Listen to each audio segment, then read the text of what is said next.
మాది పల్లెటూరు. మా తల్లిదండ్రులు మమ్మల్ని పాలేరుకు గేదెల కాడు ఉంచేవాళ్ళు. ఈ గేదెల కాడు ఉంచితే ఈ పాలేరు ఉంచుకుంటప్పుడు ఒక 5,000 ఇస్తారు. ఒక 10 సంవత్సరాలకు దానికి చక్కెర వడ్డీ, ఒక్కర వంటి వడ్డీకి 10 సంవత్సరాలకు 20,000 30,000 చేస్తారు. అప్పుడు పేదరికం కాబట్టి వాళ్ళ దగ్గరికి వెళ్ళి పాలేరుతనం వెళ్ళాలంటే ఆ 30,000 కట్టాలి, వాళ్ళ దగ్గరికి వెళ్ళాలి. మా దగ్గర 30,000 ఉండేవి, వాళ్ళ దగ్గరికి వెళ్ళాం. అది దాసత్వం అంటారు, ఎట్టి చాకిరి అంటారు. పండుగ కూడా ఇంటికి పోనివ్వరు, ఎప్పుడు బాయికన్నే ఉండాలి. ఆ ఎట్టి చాకిరిని బట్టి మా కాకయ్య, ఈ దొరల పెత్తానాన్ని బట్టి మా కాకయ్య నక్సలింజలకి వెళ్ళిపోయిండు.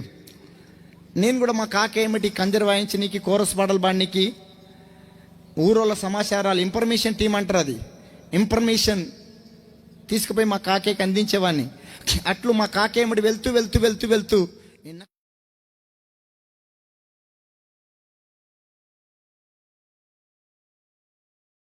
90 ఏళ్ళ ముసలాడు కూడా గోసి పెట్టుకొని చేతులున్న కర్ర తుపాకాన్ని అందుకొని నురకాలనిపిస్తుంది. ఏటికేకం పెట్టి ఏ పుట్లు వండిస్తే ఎన్నడోగా మెత్తికెరగారన్నా, నేను గంజిలోగా మెత్తికెరగారన్నా, మనకు గంజిలో కూడా మెత్తుకుండదారా? ఎప్పుడు బాంచం ధర బతికేనా, ఎప్పుడు కాళ్ళు మొక్కు ధర బతికేనా?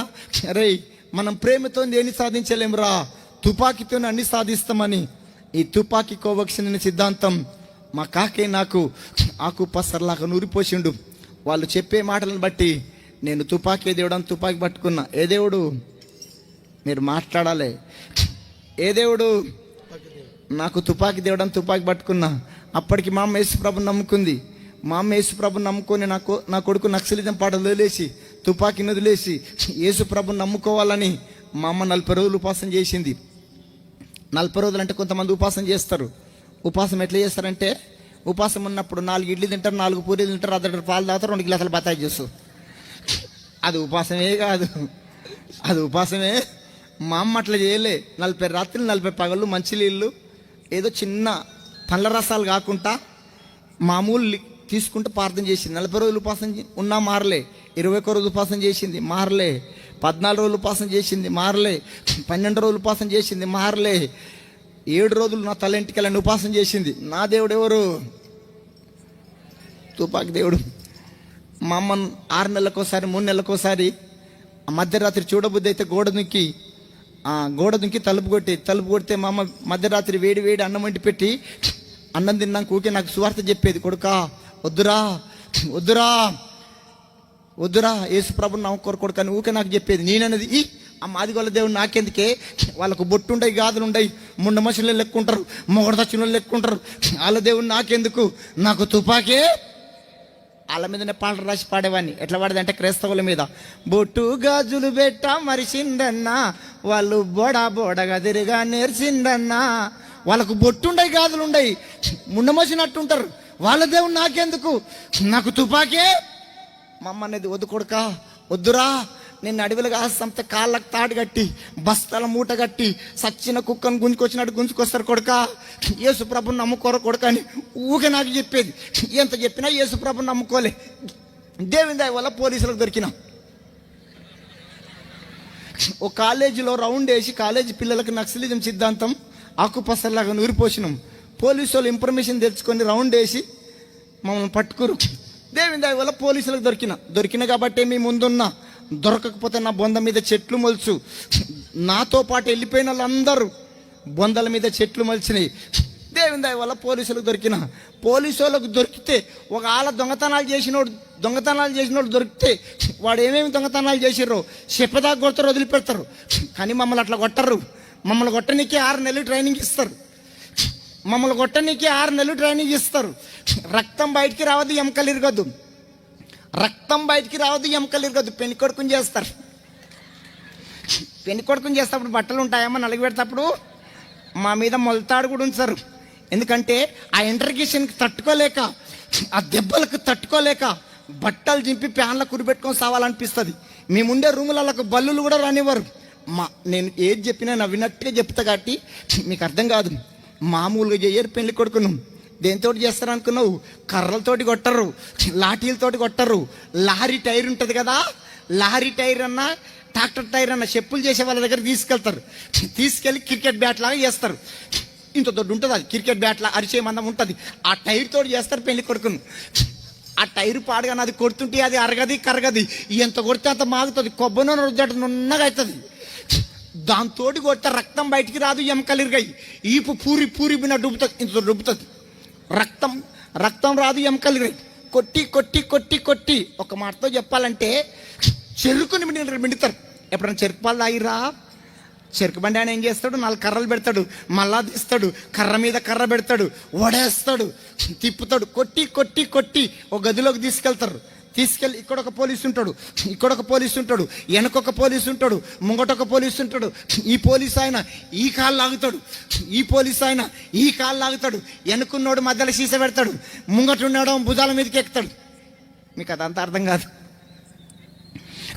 ఈ భుజాల మీద కోడెక్కి ఈ భుజాల మీద నోడు కిందికి ఒత్తుతూ ఉంటాడు, వీళ్ళు 2 కాళ్ళు లేపుతూ ఉంటారు. అట్లా వాళ్ళు ఒత్తుతుంటే భూమి మీద ఉన్న 33 కోట్ల దేవతలు గుర్తుకు రావాలి.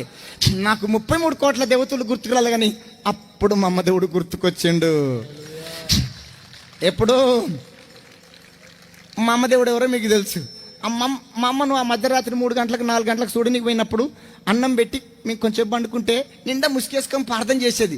ప్రార్థనకు ముందు ఊకే సుత్తే స్తోత్రం సుత్తే స్తోత్రం సుత్తే స్తోత్రం సుత్తే స్తోత్రం అనేది. ఈ పోలీసు వాళ్ళు ఎత్తుతుంటే స్తోత్రం మర్చిపోయినా, నాకు సుత్తనే గుర్తుకుంది. సుత్తే సుత్తే సుత్తే సుత్తే. ఆ పోలీసు వాళ్ళు ఇదేమో సుత్తరా, ఏమయ్యా మా అమ్మ దేవుడు సుత్తే, ఇదేం దేవుడా కొత్త దేవుడే మా అమ్మ దేవుడు సుత్తే. ఆ పోలీసు వాళ్ళ కడుపు చల్లగుండా, వాళ్ళు చల్లగా బతుక, వాళ్ళ భార్య పిల్లలు మంచిగుండా. వాస్తవం, వాళ్ళు మంచోళ్ళ చెడ్డోళ్ళ చెప్పండి.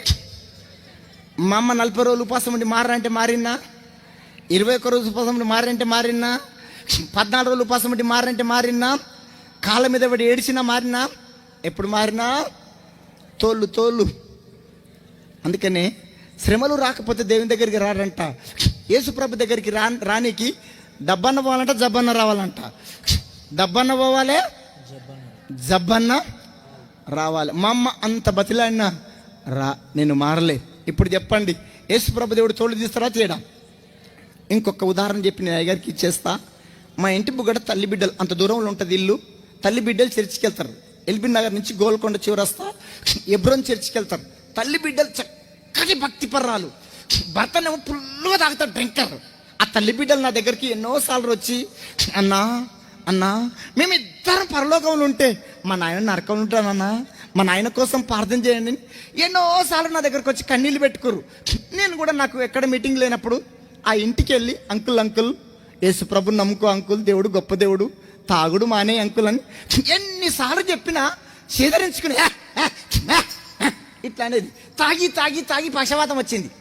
పక్షవాతం వచ్చి మూతి ఇట్లా వంకరపోయింది, కాళ్ళు ఇట్లా పోయినాయి. ఇప్పుడు వస్తుండే చర్చికి, నేను చర్చి కట్ట, దేవుడు గొప్ప కార్యం చేయాలి, నన్ను చర్చ పట్టాలి అంటే ఇప్పుడు సస్తపడ. మంచిగా ఉన్నప్పుడు రారంటే వచ్చిందా? నేను మంచిగా ఉన్నప్పుడు రమ్మంటే వచ్చిందా? యేసు ప్రభు దేవుడు మర్యాదస్తుడే, కానీ మర్యాద తప్పితే మంచి ఆయన.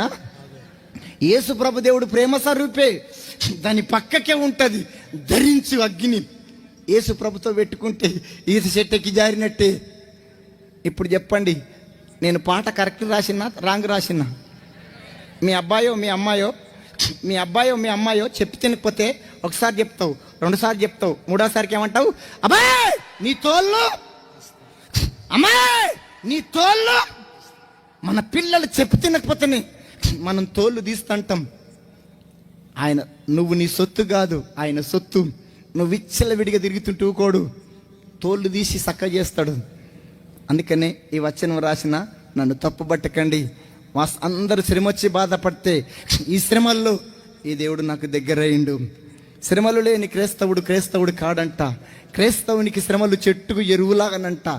గుత్తులుగా శ్రమలు వస్తే గుత్తులుగా ఆశీర్వాదాలు వస్తాయంట. నీకు శ్రమలే రాకపోతే తింటావు పంతావు పారంకొల్లాగా. దేవునికి స్తోత్రం.